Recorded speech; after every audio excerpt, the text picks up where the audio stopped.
Assalomu alaykum. 12/11/2026 yil. Ushbu loyiha Xalq banki hamkorligida Andijon viloyati Buloqosh tumani Barlos mavqeidagi 170 sonli konturda amalga oshirilmoqda. Ushbu yerda sarimsoq piyozi ekilgan. Maydoni 12,6 gektar. Uzunligi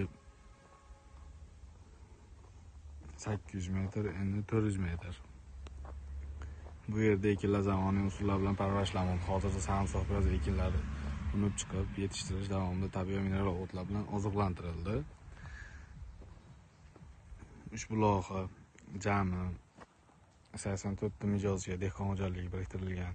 Har bir dehqon xo'jaligi uchun o'rtacha 15 sotuvdan yer maydoni to'g'ri keladi. Loyiha samarali amalga oshirish uchun Sharq Agrotillol ishlab chiqarish korporatsiyasi biriktirilgan. Ushbu loyiha amalga oshirish uchun yetarli bilim va ko'nikmalarga ega.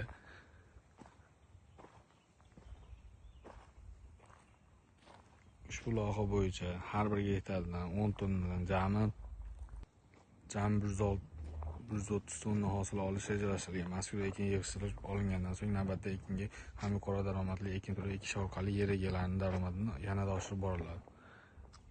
Hozirda korporatsiya tomonidan yig'ishtirib olish ishlari olib borilmoqda.